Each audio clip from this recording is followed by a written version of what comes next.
The first thing you notice about the borderlands is how quiet they are after sunset. Even the wind knows better than to linger. I used to fear that silence. Now it's how I breathe. Our home sits at the edge of the woods, a crooked little cottage where the roof leaks when it rains, and the hearth never quite stays lit. It isn't much, but it's safe. And safety, for me, has always been borrowed, never owned. The villagers call me Leora the Healer.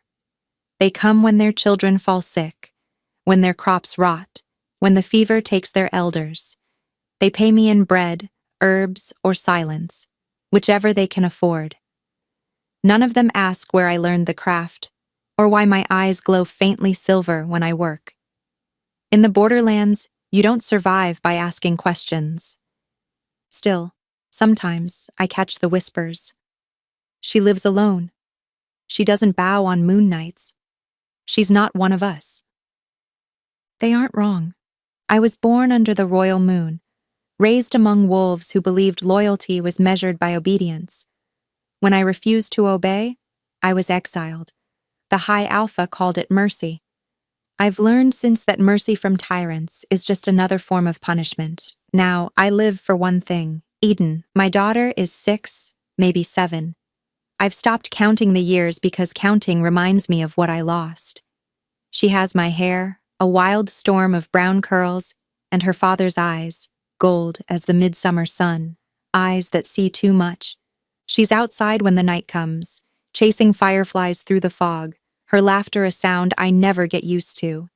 Every time I hear it, I wonder how something so pure came from a world so cruel. "Mama," she says when she bursts back through the door, cheeks flushed, hair tangled. "The others are howling. Can we go too?" I smile. "Not tonight, little one." Her smile fades. "But you never howl." I set down the bowl of crushed herbs and look at her. She's standing in the doorway, moonlight spilling over her face, small and fierce in a way only children can be. "Why, Mama?" she asks again. "Don't you hear it calling?" The truth is I do. I hear it every night.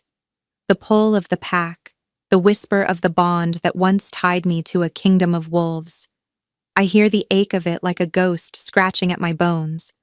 But I also hear something else. The echo of fire, the screams, the night I lost everything. So I kneel before her and brush a leaf from her hair. Because some songs, I say softly, aren't meant to be heard, only remembered. She tilts her head, trying to understand, then nods in the solemn way children do when they sense a truth too heavy for their age. "Do you remember, Mama?" I swallow. Every note. After she's asleep, I step outside.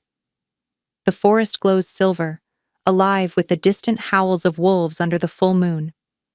Once, I would have joined them, voice raised, head thrown back, my heart bound to theirs in wild devotion. Now I stand apart, barefoot in the dew, listening like an exile at the door of heaven. I wonder if Thorn, the Alpha King, still howls too. It's been 7 years since I saw his face, 7 years since he raised his sword and chose the council's decree over me. I remember the look in his eyes, the same conflict I once mistook for mercy. He never knew I was carrying his child. When the moon shifts behind a cloud, I whisper a silent prayer that it will never reveal us. That Eden will never have to learn what it means to be born of both healer and king, love and betrayal. But fate doesn't listen to those who whisper. It listens to those who cry out. And one day, it will hear her. From inside the cottage, Eden stirs in her sleep. I hear her murmur through the half-closed door, dreaming, "Don't take my mother away." The words slice through me. I move to her bedside, brushing the hair from her forehead, and for a long time, I just sit there, watching the rise and fall of her breath, the pulse of life beneath her skin. My hands, so used to mending others, tremble at the thought of not being able to save my own child from the world that once devoured me. Outside, the wolves fall silent. The night grows still again. In the distance, thunder rumbles, not from the sky, but from the mountains. A storm is moving through the realm, carried by hoofbeats and law and the scent of iron. The king's patrols have reached the borderlands, and though I don't yet know it, by the time the next moon rises, the child's cry, "Please don't take my mother away," will echo through the woods, across the villages, and all the way to the throne itself, until even the Alpha King, who thought he had forgotten my name, will stop and listen. The dawn came red that morning, not gentle, not golden, but the color of warning. I had been awake before the sun, kneeling by the river behind our cottage. The night's rain had flooded the bank, carrying with it the scent of iron. It wasn't until I saw the tracks pressed deep into the mud, paw prints too large to belong to any common wolf, that I knew what was coming. The royal pack was near. Still, I tried to ignore it. Pretend, as I had for years, that the crown had forgotten I existed. Pretend the borderlands were enough distance to keep a secret life hidden. I was wrong. The first sound came like thunder, the crack of hooves on frozen soil, the low growl of armored wolves. Then came the banners, fluttering black and gold through the mist. The mark of the high alpha burned into the cloth like a curse. Eden ran to the window. "Mama, riders!" she cried, voice trembling with excitement instead of fear. She was too young to know the difference. "Stay inside," I said quickly, my hands already moving, gathering herbs, hiding the talismans I should never have kept. My pulse hammered, my instincts waking beneath my skin. My wolf stirred, restless, half-starved, aching for escape. But there was nowhere to run. The knock came sharp and merciless, not a request, a declaration. "Leora of the border village," a voice boomed. "By command of the Alpha King, open your door." Eden froze beside me. I could smell her fear. Faint and sweet, like rain on firewood. I wanted to tell her not to be afraid, but fear is what keeps you alive. So instead, I whispered, "Hide." She shook her head, clutching my skirt. "I don't want to." I knelt, gripping her shoulders. "Please, my love. Just this once. Do what I ask. Behind the chest, like we practiced." She obeyed then, though her eyes were wide with questions I didn't have time to answer. When I opened the door, the morning light spilled in like judgment. There were 6 of them, soldiers of the royal guard, each cloaked in furs and iron. Their armor bore the crescent of the crown, their eyes the coldness of men who'd long forgotten mercy. The one in front, tall, scarred, too proud for his rank, held a parchment in his hand. "We're searching for a fugitive," he said, "a traitor accused of forbidden magic. The king's law demands she be brought to trial." I forced a calm I did not feel. "Then you've wasted your ride. There are no traitors here." He smirked, glancing past me. "Strange. The villagers said they saw light last night. Healing light. Wolf magic." My heart stilled. Healing wasn't forbidden, not truly, but the way I healed, with my hands, with the ancient language, that was. It belonged to the bloodline the crown had erased, the bloodline of Alaris, my bloodline. He stepped past me without permission, pushing open the back door. "We'll see about that." I followed him into the clearing behind the house, and froze. The wolf I had tended before dawn still lay there, half in shadow. Its flank rose and fell in shallow breaths, the wound I'd mended glowing faintly where my hands had touched it. The soldiers saw it too. The glow pulsed once, then faded, but not fast enough. One of them cursed under his breath. "By the moon! It's her!" The leader turned to me, eyes narrowing. "So it's true. You heal with the old tongue." I said nothing. Words would only sharpen the blade already at my throat. "Seize her," he ordered. I didn't move. Behind me, I heard Eden's small gasp. She had crept from her hiding place, unable to watch in silence. "Mama!" she cried. and the soldiers turned at the sound. I stepped in front of her, instinct rising like a storm. My wolf surged beneath my skin, clawing to protect her, to tear through every man who dared come close, but I swallowed it down. If I shifted, if they saw what I truly was, neither of us would survive.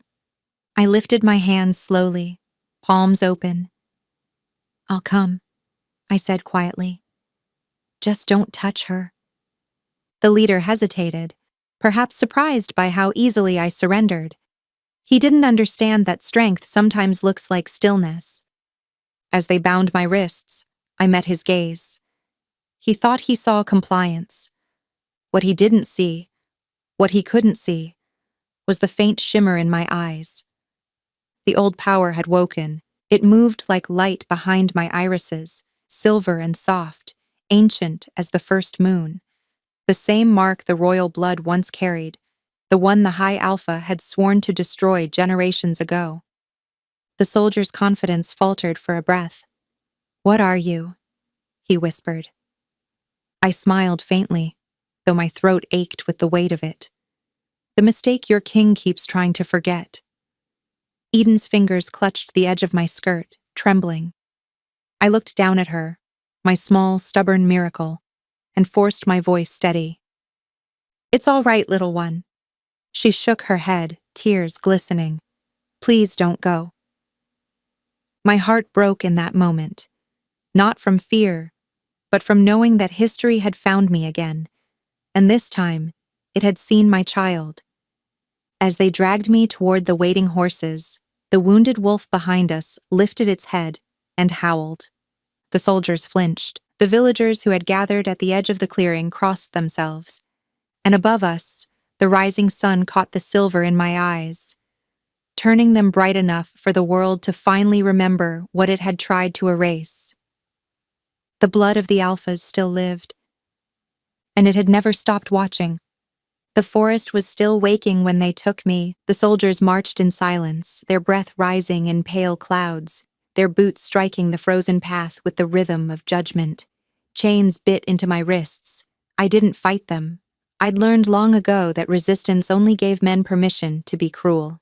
The trees closed around us, dark and familiar. The same woods where I'd once gathered herbs with Eden, where she'd laughed as butterflies landed on her palms. Now, every shadow looked like a ghost of that laughter slipping between the branches as I passed. They didn't let me look back at the cottage. That was mercy, I suppose. Seeing it vanish into the mist would have broken something I couldn't mend.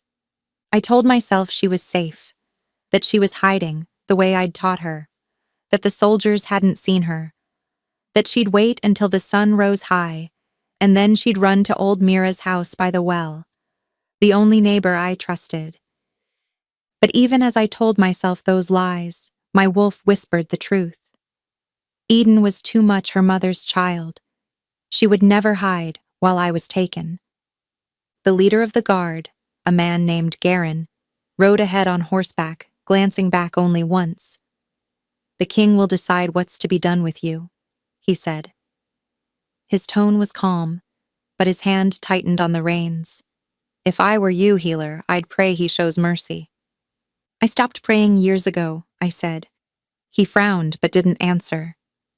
The sky was pale with morning when we reached the ridge, the same place where the borderlands ended and the royal roads began.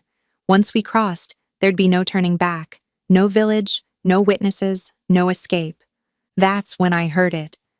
A sound so small it could have been mistaken for a bird's cry. But my blood knew it before my mind did. "Eden," I whispered. The soldiers heard it too, a voice rising faintly behind us, carried by the wind. "Wait," one muttered. "Did you hear?" And then it came again, louder this time, trembling, desperate, pure. "Please, please don't take my mother away." The forest stopped breathing. The soldiers froze mid-step as if the world itself had turned to listen. The horses shifted uneasily, ears flicking back. Even the wind faltered, caught in that single cry. I turned, chains rattling, and saw her. My little girl running through the trees, barefoot, hair streaming behind her like wildfire. "Eden, no!" I cried, but the words tore my throat raw. She stumbled once, caught herself, kept running. Her cheeks were streaked with tears, but her eyes, those golden eyes, blazed like the dawn. The soldiers moved to intercept her, but before they could, the wolves arrived. They had followed us from the edge of the packlands, drawn by the scent of power and blood. Dozens of them, their fur bristling in the half-light. For a heartbeat, I thought they would tear her apart. But when she cried again, "Please don't take her," every wolf in the clearing went still. Then, one by one, they lowered their heads.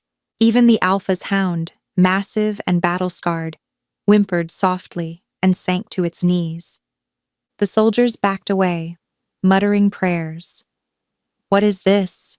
one breathed. "What kind of witchcraft?" But I knew it wasn't witchcraft. It was legacy. She had her father's blood, the blood of kings, and my voice. And together, in that one plea, the world remembered who we were. Garen dismounted, staring as if he'd seen a ghost. "The child's voice," he murmured. "It carries the mark." Eden reached me then, throwing her arms around my legs. "Please don't let them hurt you," she sobbed into my skirt. I knelt despite the chains, holding her close, breathing her in, earth, smoke, rain. My heart was breaking and mending all at once. "It's all right," I whispered against her hair. "You've done enough, little one." But even as I said it, something else stirred in the air. A pulse, a shift. Far to the north, miles away in the capital, a beast woke. I felt it as surely as the wind on my face. The sudden snap of power, the echo of a bond long severed. My mark burned faintly beneath my skin, as if answering a call I'd tried to forget. And in the distant halls of stone and gold, the Alpha King rose from his throne. Thorn. The name I hadn't spoken in years. They said his wolf had gone silent, that he hadn't shifted since the night he lost his mate and cursed the world. But when Eden's voice reached him, carried on the wind and through the bloodline we shared, something ancient inside him broke free. Later, they would tell stories of how the king stood in the great hall, his eyes turning gold again, his wolf howling for the first time in 7 years. But in that moment, I didn't know any of it.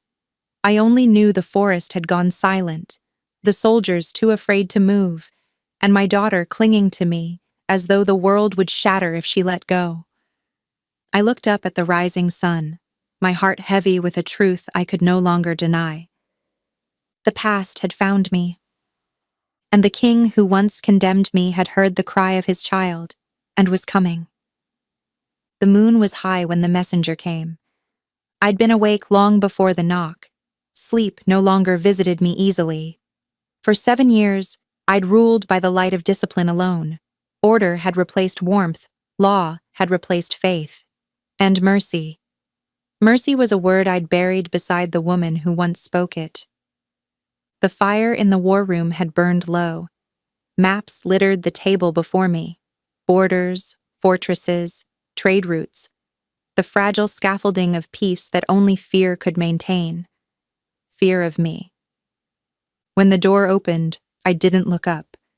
"If this is another petition from the Southern Lords," I said, "tell them the answer is the same." "It isn't, my king." The voice wavered, not from disobedience but dread. I turned then and saw Garen's second-in-command standing in the doorway, his armor flecked with mud and frost. His eyes wouldn't meet mine. "Speak." He swallowed. "The patrol from the borderlands returned, sire. They found her." The word "her" hung between us, heavy and uncertain. "Who?" He hesitated.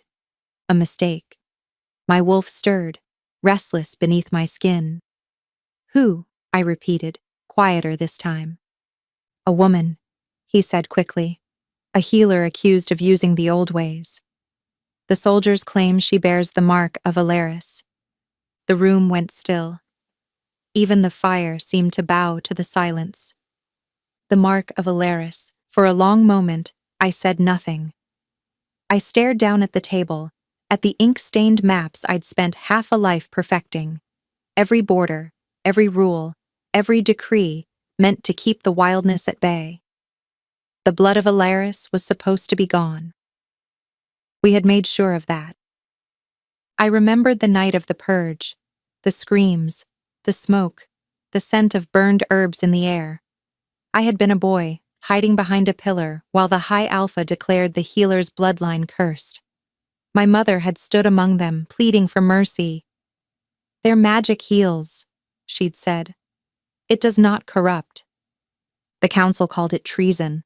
I could still see her face as they dragged her to the pyre, calm, proud, unbroken, even as the flames took her.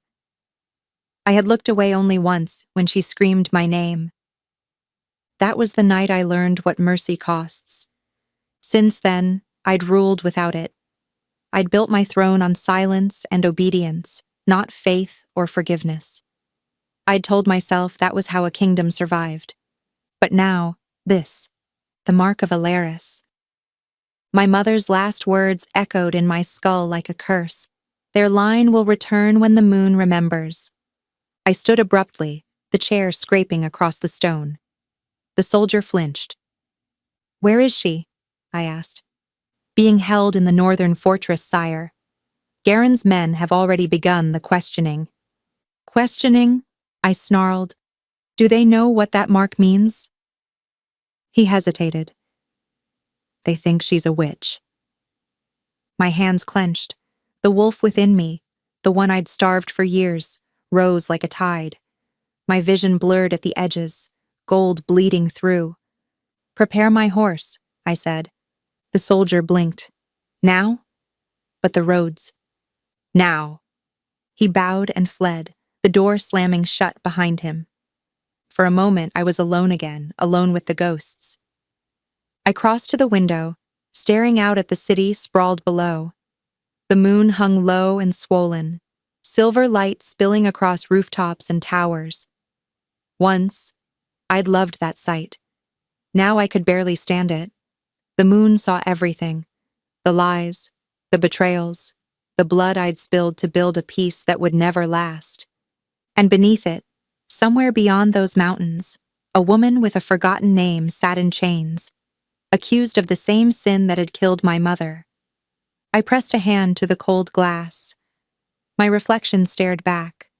A man carved from duty, not mercy. A king who'd learned to fear the very thing that made him wolf. But fear does not stop the tide. By the time I reached the stables, the night had turned colder. My steed, black as pitch, pawed the ground as if it, too, could feel the pull of something old stirring in the dark. My beta appeared at the gate, startled. "Sire, it's dangerous to ride alone." "The patrols." "I'm not asking for company," I said. "Tell the council nothing until I return." He hesitated. "May I ask why, my king?" I paused, gripping the reins. The answer came without thought. "Because I need to see her with my own eyes." The gates opened. The road ahead stretched like a ribbon of shadow through the pines. The wind howled against my face, carrying with it the faintest scent of something I couldn't name, wild, sharp, and familiar. And somewhere in that scent was memory. Not of war, but of her.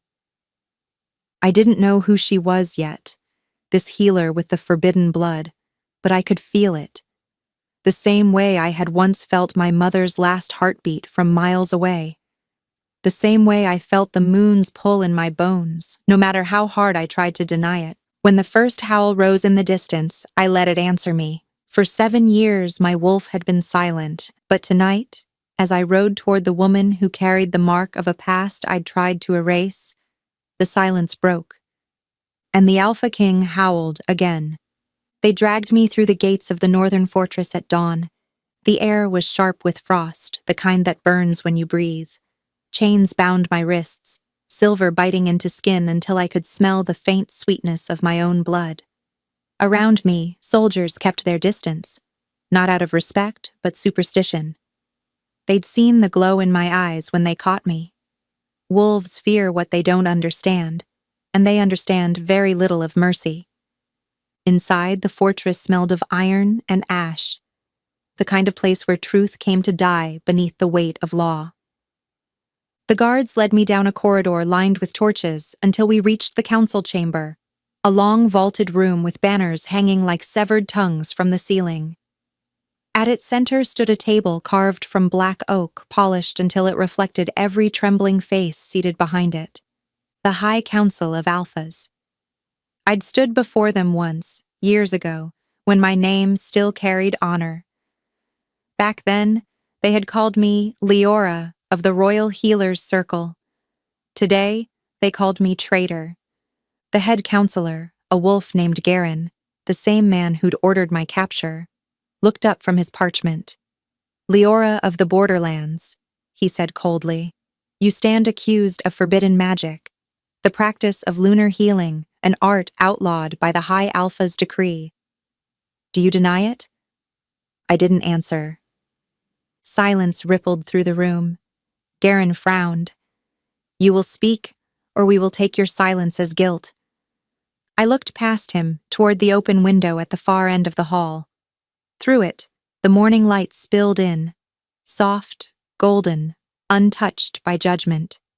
For a moment, I let myself breathe it in. Then I met his gaze. If healing is forbidden, I said quietly, then you've already condemned your own wounded. A few council members shifted uncomfortably, but Garen only sneered. Defiance won't save you, witch. The king himself will decide your fate. The king? I murmured. Does he still remember what fate is? The doors opened before he could respond.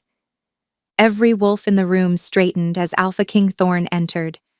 The air itself seemed to bend around him, heavy, charged, alive. He wore no crown today, only the simple black of mourning that had long since become his armor. His presence filled the room like thunder about to break. I had imagined this moment many times, seeing him again, the man who once swore the moon itself would bow before his word. I thought I'd hate him. But when our eyes met, I felt something else entirely. Recognition. His gaze flicked over the chains at my wrists, the bruises, the way I refused to bow. He said nothing at first, just watched. Garen cleared his throat, breaking the silence.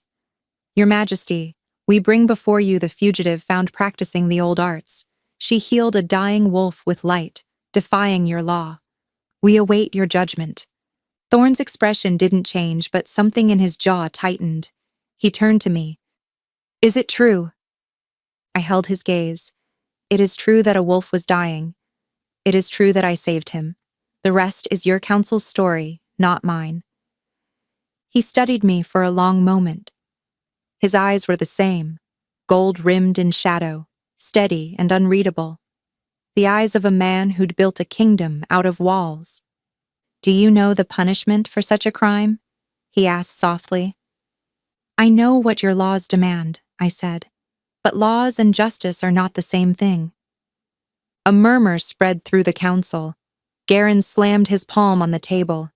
She mocks you, sire. She dares twist the law in your own court. I turned to him, calm as the tide. I saved a life, I said. If that's treason, then your kingdom's already dying. The words hung in the air like a blade. Garen's face darkened. Enough. Kneel before your king. I didn't move. The silence that followed was so deep I could hear the torches crackle. I kept my eyes on Thorn, not out of defiance, but out of something far more dangerous. Memory. He didn't look away. He didn't order me beaten, didn't command obedience. He just stared, and for a fleeting heartbeat, I saw it. The shadow of doubt behind his stoic calm. When he finally spoke, his voice was quiet. Leave us. Garen blinked. Your Majesty? I said leave us. The words rolled through the hall like distant thunder. No one moved at first, uncertain if they'd heard him right. Then one by one, the council members rose, bowing their heads, retreating through the great doors until only we remained. King and prisoner. The chamber was suddenly too quiet. Thorn approached slowly, his boots echoing on the stone. He stopped a few feet away, his expression unreadable. "Why didn't you beg?" he asked. I lifted my chin. "Because mercy isn't given to those who beg for it. It's given to those who deserve it." His eyes flickered. Pain, maybe. Recognition. "You sound like her," he murmured. "Who?" He didn't answer. Instead, he turned to the window, where the sunlight touched his face, softening the edges of the man the world called monster. After a long silence, he spoke again. "You'll stay here until I decide your sentence." I said nothing. He hesitated, glancing back at me once more, not as a king looks at a criminal, but as a man looks at something he doesn't yet understand. Then he left, the heavy doors closing behind him. I stood there in the quiet, the scent of iron still thick in the air, and wondered if he'd recognized me at all. Because beneath the dirt and the chains, I still carried his mark. The same bond that once bound us beneath the same moon he now feared to face. The fortress was never meant for softness. Its walls were carved to break sound, its halls designed to echo obedience. Not footsteps as light as hers. Yet somehow, Eden slipped through them like a shadow born from the moonlight itself. She shouldn't have been able to get this far. The guards had orders to keep her in the outer wing. For the child's safety, they'd said. But they didn't know my daughter like I did. Eden never stayed behind when her heart told her where to go, and that night her heart had heard me cry out in my sleep. Later they would whisper that it was madness or magic that led her to him, to the Alpha King himself. But I've always believed it was love. Thorn's War Hall was a place of strategy and ghosts. Maps covered the long table, candlelight flickering over borders and battle plans. But he wasn't looking at any of it. He sat alone by the window, staring at the snow falling over the courtyard below. His hand rested on the hilt of his sword, though there was no threat here, not outside at least. The real battle, I think, was inside him. He had sent for the council that morning, then sent them away before they arrived. For the first time in years, the king couldn't decide whether the law he'd built was the only thing keeping his kingdom alive, or the very thing killing it. That was when he heard the footsteps. Soft, careful, too light to belong to a soldier. He turned. At first, he thought it was an illusion, a child stepping out from the shadows between the pillars, barefoot, eyes wide with both fear and wonder. Her hair fell in wild curls, the color of autumn soil, and her clothes were torn from the climb through the walls. The guards hadn't noticed her at all. "Who are you?" Thorn asked, voice low, wary. Eden hesitated, but only for a moment. "Please," she said, her voice trembling. "My mother, she didn't do anything wrong." He went still. She stepped closer, clutching the small wolf carving she carried everywhere, the one I'd made for her from driftwood when she was little. "She only heals," she whispered. "She doesn't hurt." The words struck him like a blade through armor. He had heard that voice before, not hers, but the tone, the innocence, the certainty. It was the same voice his mother had used when she'd tried to speak reason before her execution. "Mercy isn't weakness, Thorn," she had said. "It's what separates us from beasts." His chest tightened. He should have ordered the guards, should have called for her capture. But something ancient inside him refused. He looked at the child again, really looked, and the world tilted. Her aura shimmered faintly in the dim light, barely visible, but unmistakable to a wolf of his lineage. Silver threads of power ran through her veins, pulsing in rhythm with something older than blood, something that called to him like an echo across lifetimes. He had seen that light only once before, the night his brother died, the night Leora had vanished. His wolf stirred, restless beneath his skin. For years, he had buried it beneath laws and reason, and the weight of his own guilt. But now, at the sound of this child's voice, it woke, not in anger, but recognition. Ours, it whispered inside him. He clenched his fists, fighting it. "Who is your mother?" he asked, though he already knew the answer. Eden took another step forward, her chin lifting with quiet defiance. Leora. The name broke something open inside him. His breath caught. Leora. The woman who once defied his counsel, the woman who'd stood before him in chains and spoken truth with the calm of a queen, the woman whose eyes had haunted every night since. And now, standing before him, was her reflection.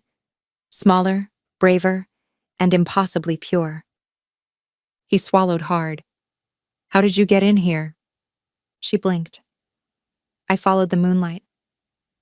It showed me the door." He almost laughed. Almost, because somehow he believed her. Eden looked up at him then, those golden eyes shining like sunlight on snow. "You're the king, aren't you?" "I am," he said quietly. "Then make them stop hurting her." The request was simple.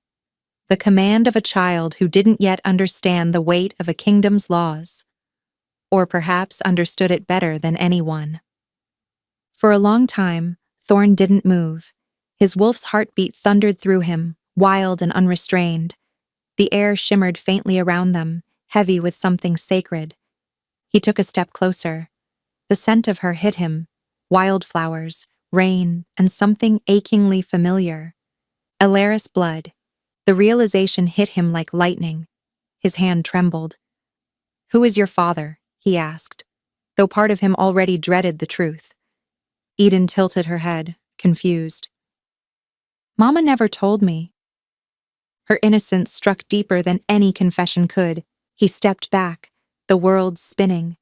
His wolf surged again, snarling beneath his control, desperate to reach her, to protect her. But Thorn forced it down, jaw tight, breath unsteady. The torches flickered, the maps on the table rustled, though no wind passed. "Go back to your room," he said finally, voice hoarse, "before someone sees you here." Eden didn't move. "Will you help her?" He closed his eyes. "I don't know." The silence stretched. Then, softly, she whispered the words that would undo him completely. "Please, my king."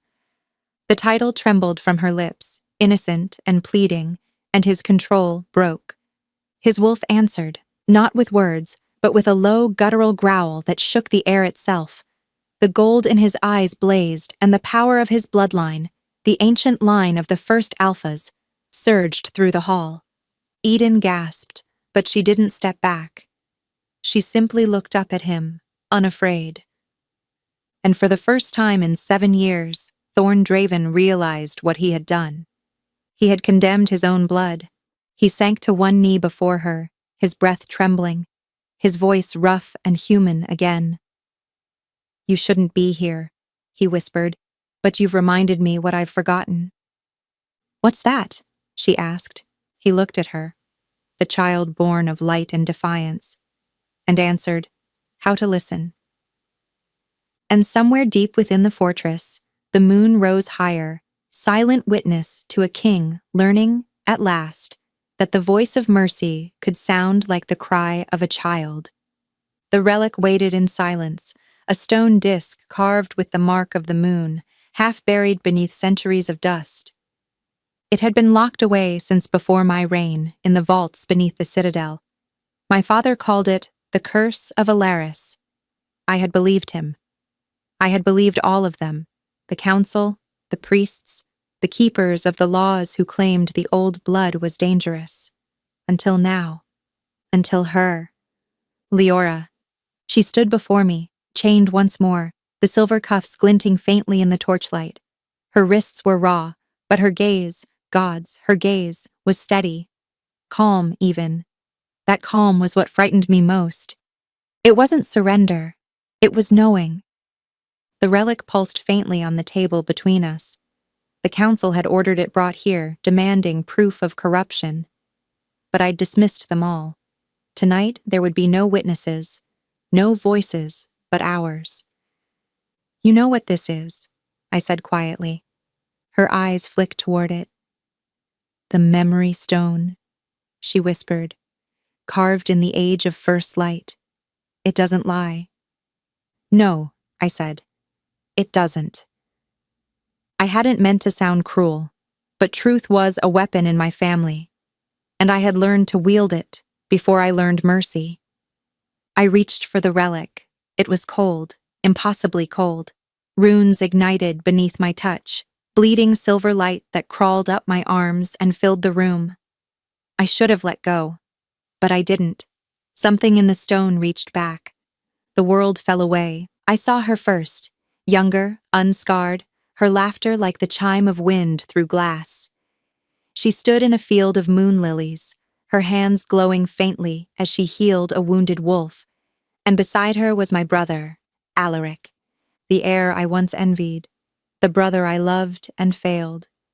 He was watching her the way I used to watch the moon, reverent, hungry, afraid to touch what he didn't deserve. I saw them standing together in the temple courtyard, the priests anointing her forehead with silver. Chosen Luna of the air. The kingdom had rejoiced, the court had whispered. Then came the night of fire. My father's soldiers, the smell of burning, screams. Alaric fell first. Not in battle, in betrayal.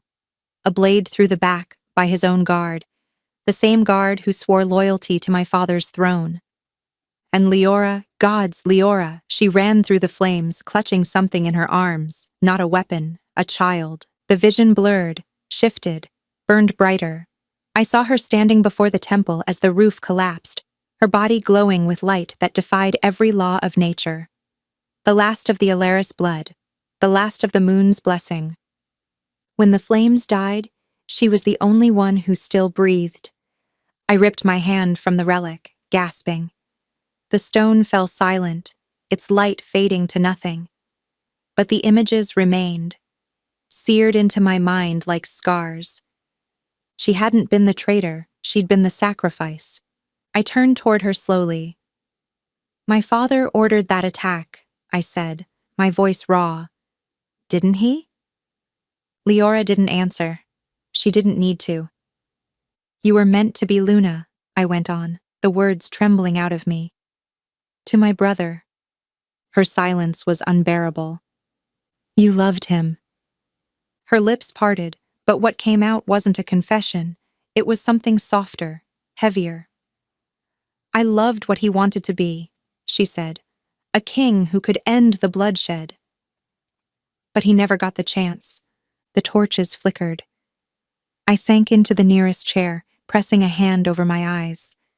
All these years, I whispered, I thought my brother died defending the realm. I thought your people turned on us. You were only told the story that kept you on the throne, she said. The truth hit like a blade. And the child? I asked. The one you carried from the fire? For the first time, her composure cracked, just slightly. She was all I had left. I looked up sharply. Eden. Her breath hitched, barely a sound, but enough. My chest tightened. She's his, I said slowly. Alaric's blood. Leora's eyes shone in the half-light. She's more than his. The blood of the moon's line runs through her, the first and last true heir to both thrones, yours and mine. I stared at her, unable to speak. The room felt smaller, the air thinner. I had spent my life believing I was the last rightful ruler of the crown. But in that moment, standing before the woman my kingdom called traitor, I realized the truth. I was nothing more than a usurper to a legacy built on ashes and lies. Leora lifted her chin, meeting my gaze. She doesn't know, she said, and she must never. If the council learns what she is, they'll destroy her like they destroyed us. My pulse thundered in my ears. The wolf inside me stirred again, not with rage this time, with instinct, protection, claiming. They won't touch her, I said. Leora studied me for a long, long time. You can't save her, Thorn. The kingdom would tear itself apart. Then let it. The words left my mouth before I could stop them. For the first time since I'd known her, she looked startled, and for the briefest heartbeat, I saw something in her eyes that wasn't defiance or fear. It was recognition. The light from the relic flared one last time, faint and fleeting, casting the shadow of a wolf and a woman across the stone floor. And in that shadow, I finally saw it, the truth beneath the chains. She wasn't my prisoner, she was my penance. It began with silence, not the kind that follows peace, but the kind that comes before ruin. The council had gathered in the lower chamber beneath the citadel. I could hear them even before I entered. The murmur of wolves disguised as men, the scrape of armor, the metallic scent of deceit. They spoke in circles, the way courtiers always do when they've already chosen their sin and are only debating how to name it. 2 traitors, one voice hissed, the woman and the child. The bloodline cannot remain, another growled. If the people learn she carries royal blood, they'll turn on the throne. On him. The air thickened at that. I stood in the doorway, unseen for a moment, watching them twist fear into policy. My father's counsel, my counsel now. Your Majesty, Garen said when he finally noticed me, his tone slick with practiced reverence. We've convened to discuss the matter of the prisoner and her offspring. Offspring. As if Eden were not a child, as if she did not laugh, or cry, or dream, as if she were something less than theirs, something to be erased. Garen gestured to the table. Our conclusion is unanimous. They must be executed before dawn, quietly. The kingdom cannot survive the stain of another Alaris heir. I said nothing. The chamber waited. He took my silence as permission. The girl's presence here already spreads rumor. Some of the guards whisper that the moon favors her. We cannot allow that kind of talk to take root.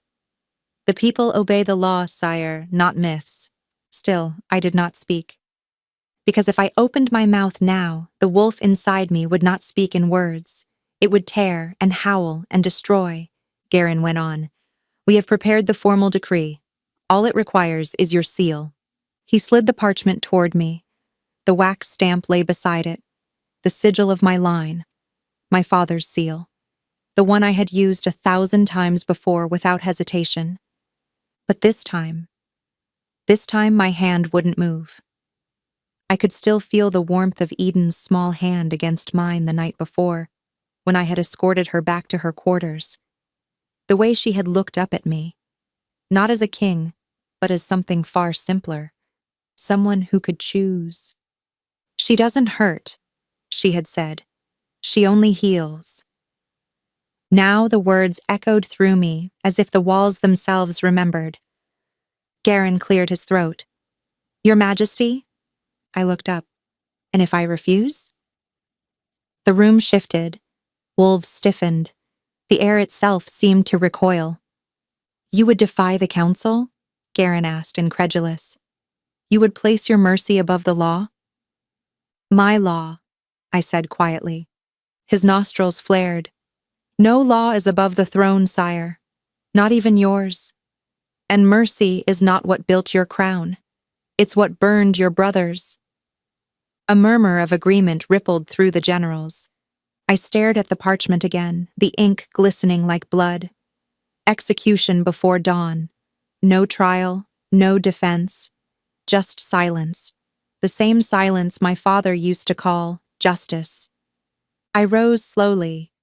The chair scraped against the stone. Leave me, I said.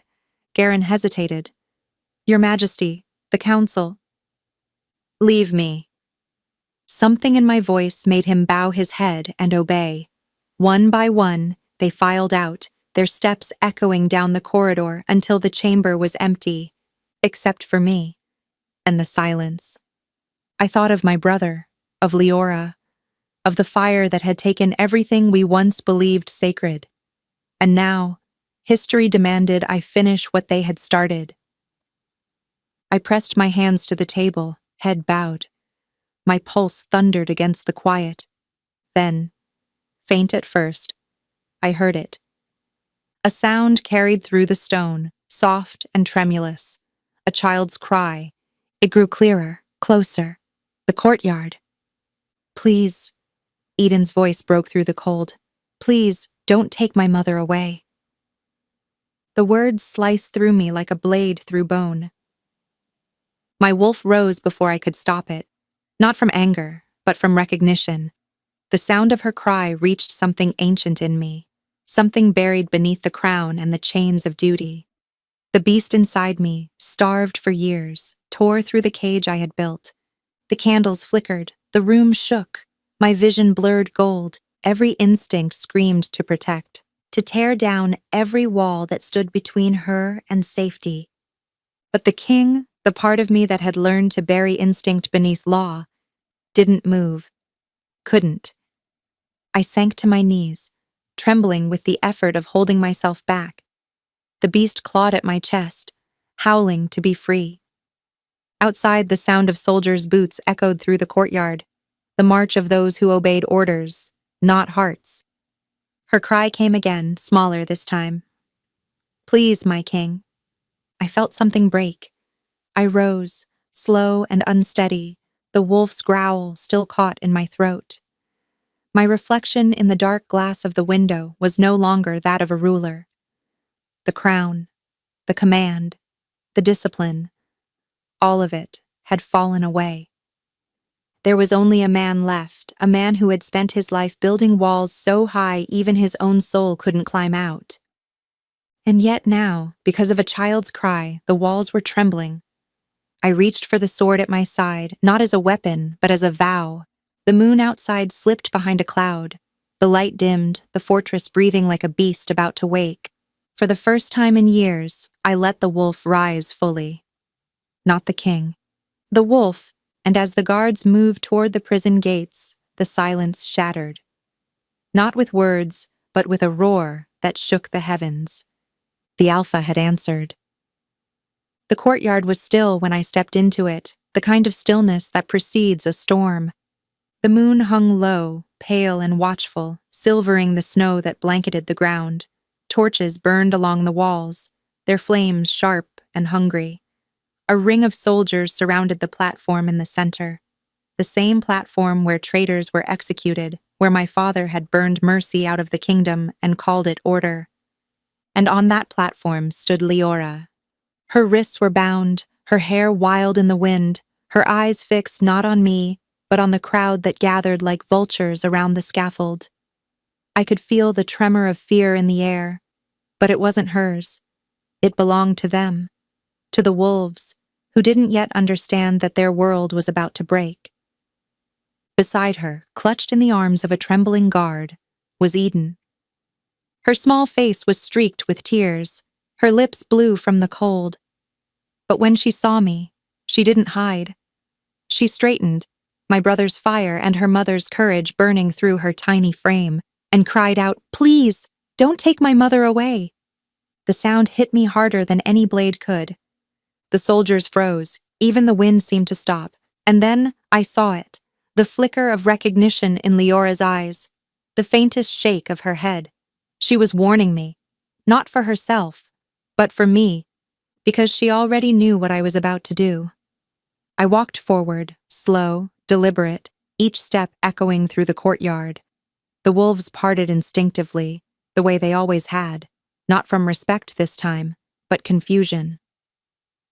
The council watched from the steps of the temple, Garen at their head, his mouth already curling into a sneer. "Your Majesty," he began, his voice sharp, "you shouldn't be here." The sentence is mine to give, I said. He faltered. I climbed the steps to the platform. The soldiers stiffened, but did not stop me. I could feel their eyes on me, their uncertainty thick as fog. When I reached Eden, the guard holding her bowed quickly, relieved to surrender her to me. She weighed almost nothing in my arms, and yet the moment I lifted her, The weight of my crown became unbearable. Her small hand clutched my cloak. "Please," she whispered again, voice trembling. "She only heals." I looked at her, at the raw innocence that somehow survived in this world I had made cruel, and something inside me shattered for the final time. I turned to the soldiers. "Release her," I said quietly. No one moved. Garen's voice cut through the stillness. "Your Majesty, you cannot. This is treason against your own decree." Then perhaps the decree was wrong. A murmur rippled through the crowd. The soldiers shifted, uncertain. Garen stepped forward, his eyes wide. "If you do this," he hissed, "you break the very law your throne is built on." I looked at him, at the man who had once been my father's most loyal hound, and felt nothing but disgust. Then maybe the throne deserves to break. He stared at me, speechless. I turned back to the soldiers guarding Leora. I said, "Release her." Still they hesitated. Loyalty and fear fought behind their eyes. They were bound not to me, but to the idea of me, the unyielding alpha king who had never bent, never doubted, never knelt. That version of me was already dead. When they did not move, I took a step forward, still holding the child, and did the unthinkable. I sank to my knees. The sound of my armor against the stone was sharp, final, like the crack of thunder before a storm breaks. Gasps filled the courtyard.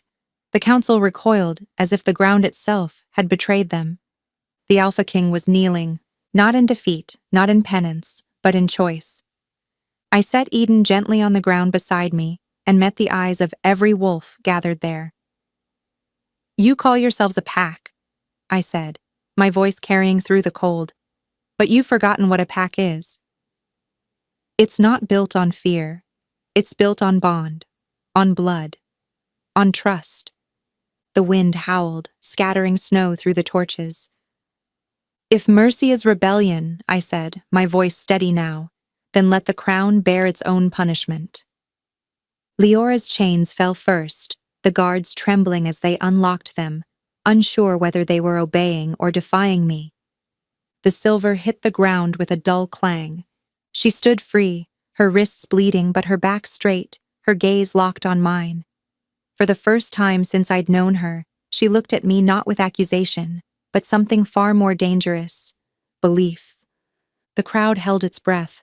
Wolves lowered their heads, some out of shame, others out of something deeper, the instinctive recognition of what could not be undone. Because in the law of the pack, submission is power when chosen, and no alpha bows without reason. When I rose, the silence was complete. Even Garen couldn't speak.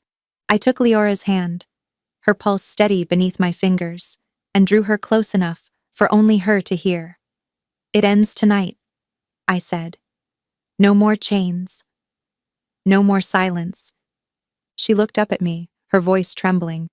"And what will you be after this?" I smiled, not as a king, but as a wolf finally unmasked. "Whatever the moon allows me to be." Behind us, the wolves lowered themselves one by one, heads bowed, their howls swallowed by the night. Not a sound of rebellion, but reverence. For the first time in centuries, an alpha king had bowed. And the pack at last remembered how to listen. The moon hung red and slow, a bruised coin over the courtyard. Torches flared, breath turned to mist, and the ancestral voices threaded the air, asking for balance the old way, blood for blood. I felt it first as a pressure in my chest. The memory stone at the temple's axis hummed beneath the plaza, answering the summons. Wolves and men turned their faces skyward. Garen's confidence thinned like paper. Thorn stood near me, cloak heavy with frost. He looked older, not merely in years, but in the way sorrow had carved him. He stepped forward and said quietly, "Take my life." The council stiffened. The ancestral chorus swelled. Balance must be paid. My instinct screamed against it. I had watched sacrifice burn villages. I had learned that more blood stitches nothing but a fresh wound. If he died for me, the sentence would repeat itself in another house, another child. He drew a dagger without hesitation. A thin line opened across his palm. When he offered his blood to me, the gravity of the moment pressed like winter. I touched his hand, feeling the heat and the drum of his pulse through skin and bone. "No," I told him softly.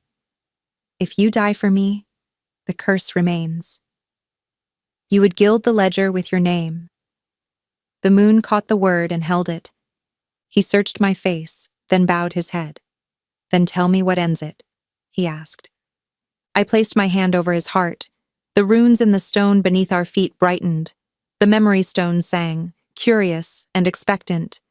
I knew what the ancestors craved: death, ritual, a clear ledger. I also knew what healing demanded: a different binding. "Live for her," I said. "Live for Eden. Let your blood bind you to protection, not revenge." The courtyard murmured. Soldiers shifted uneasily. Garen's jaw worked. He had expected an execution. Instead, he watched a bargain being struck. Thorn closed his fingers around mine. He produced a phial, uncorked it, and with steady hands let a bead of blood form. I drew up a small blunt blade and let a drop of my own blood fall to meet his on the stone. Two streams braided across cold runes, hot and honest. He spoke then, voice low and iron wrought. "By my name, by the wrongs of my line, I bind my house to guard, and not to prey upon the moonborn. We will defend what remains, rather than punish what was. I live for the child." The memory stone drank. Light threaded through the runes and circled the plaza like a slow tide. The ancestral songs softened, their hunger folded into listening. They had not received the spilling they demanded, but they had been offered a living vow, a binding that did not breed more death. Eden stepped forward, small and unshaken, and placed her hand atop ours. She looked at him without fear. In that child's blunt faith, Thorn's shoulders shifted. The man who had governed by horror now learned to hold by promise. The red in the moon thinned toward silver, and the air changed. The council could murmur until dawn, but the seal had been set by two hands joined in blood and word, not by blade. It was a different justice, one that chose life over ledger, protection over reprisal. I stood with Thorn in that circle of light. His hand in mine was no longer the hand of a judge. It was the hand of someone who had chosen to be more than law. The trial had demanded balance. We answered with a vow. The moon watched, and for the first time in many nights, did not look away. Garen looked as though the world had rearranged. His practiced certainty faltered. The soldiers shifted, torn between duty and something older in their bones. A breath moved through the crowd, considered and wary, then easing like thawed ice. I felt fatigue of the kind that follows a long vigil. Thorn's shoulders softened. Where he had held a wall, he now bore a promise. We did not erase the past, nor pretend wounds had vanished. We laid down a new law, blood used to bind, not break. The moon watched, a witness to a vow, and the night listened. The dawn came quietly, too quietly for a world that had just broken its chains. I stood on the temple steps as the first light bled over the valley, gold seeping into the snow. The fires of the night still burned in scattered pyres where the council's decrees had been thrown, page after page curling into ash. Words that had once ruled lives were now no more than smoke in the cold morning air. For the first time in generations, the kingdom had no law but the one written by the moon itself.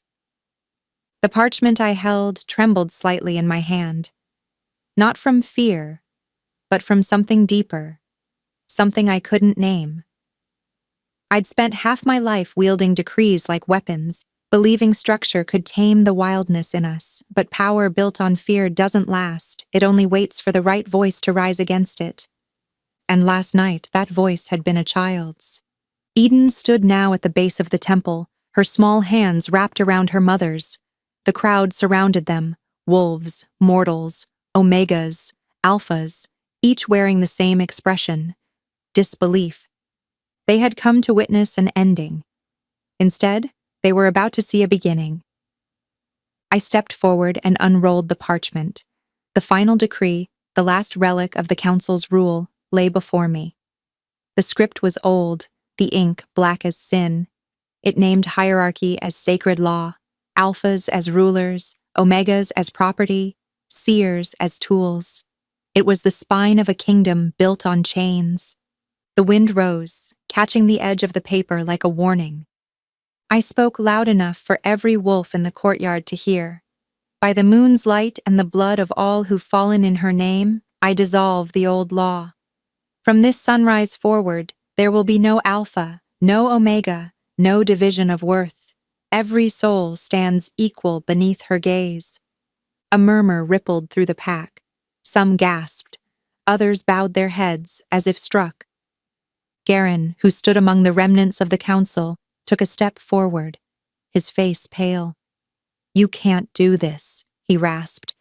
"Without order, there will be chaos." I looked at him. "You mistake order for control. Chaos isn't born from equality, it's born from silence." Then I held the parchment to the nearest torch. The flames took it greedily, curling the words into smoke. When the last ember died, I dropped the ashes onto the snow.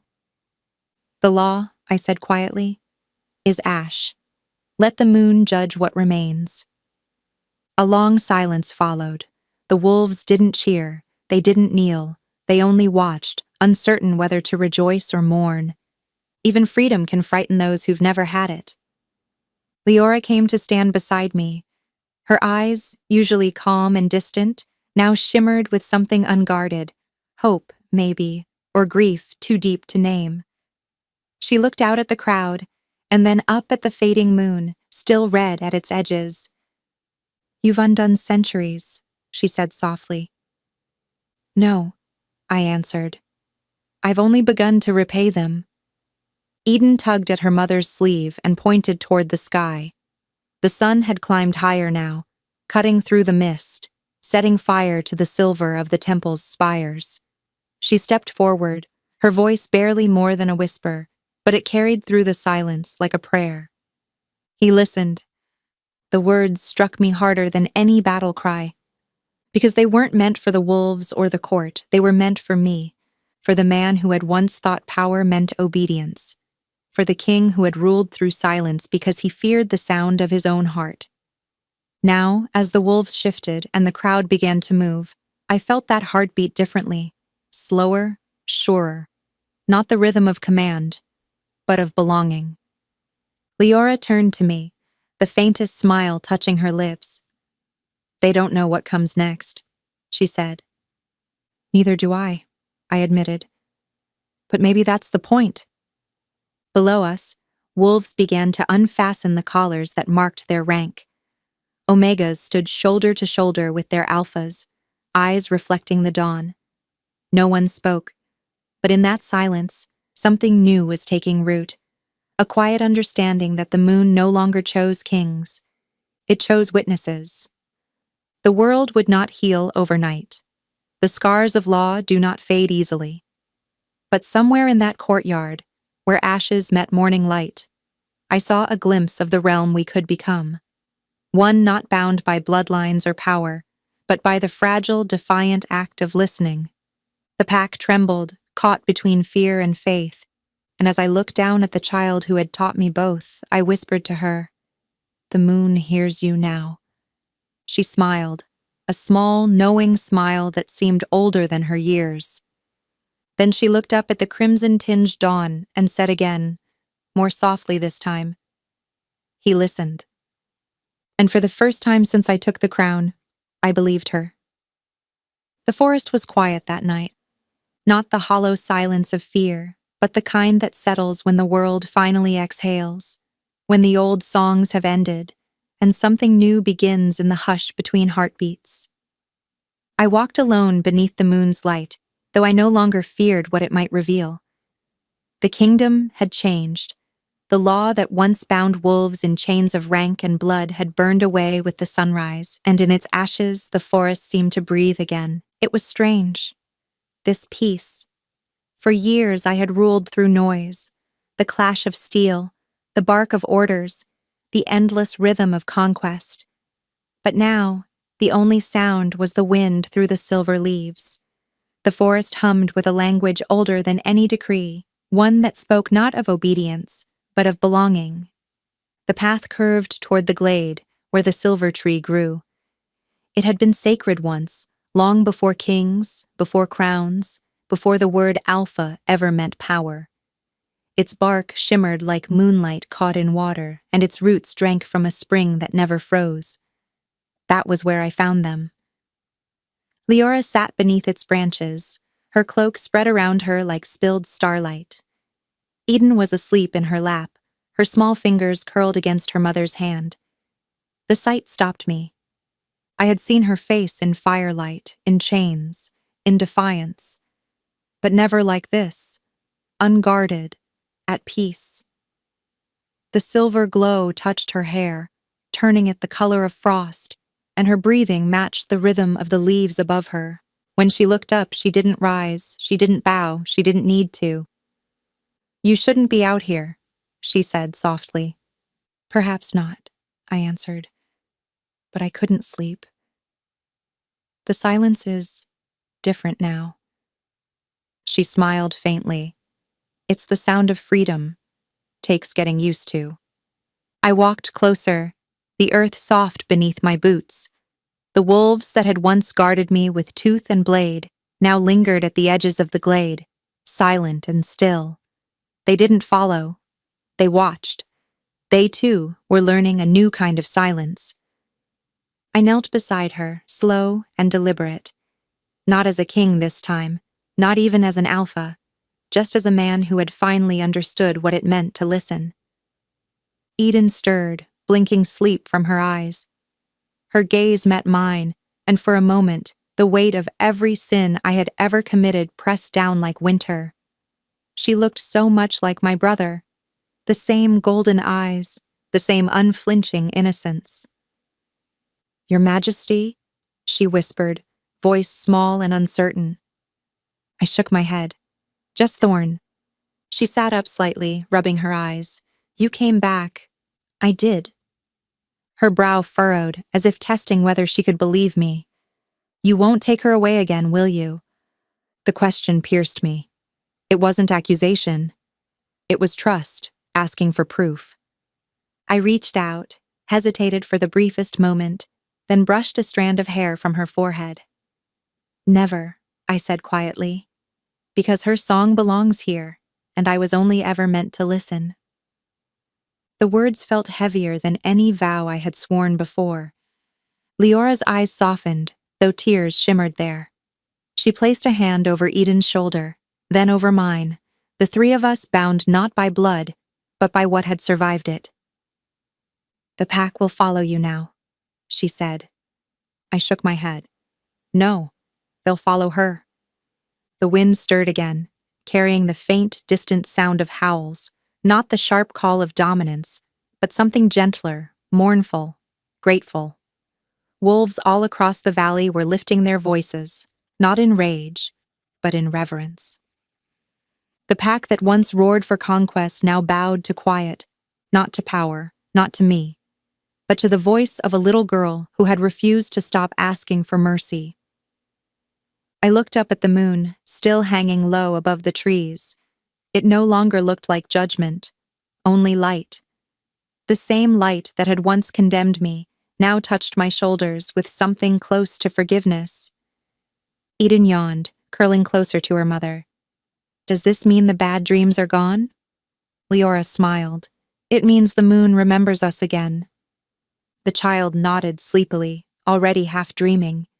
I stayed there a while longer, listening, not to the forest, not even to the wolves, but to the sound of their breathing, to the proof that peace could exist, fragile and real, after so much ruin. When I finally rose, the silver tree shimmered as if alive, its branches whispering through the night. The wolves beyond the clearing lowered their heads as I passed, not out of fear, but respect. The kingdom I had once ruled through command would now live by something else entirely, the silence of balance. And as I left the glade, I realized that the moon itself seemed to hum, low, steady, unbroken, not calling for power, not demanding blood, just listening. For the first time in my life, so was I.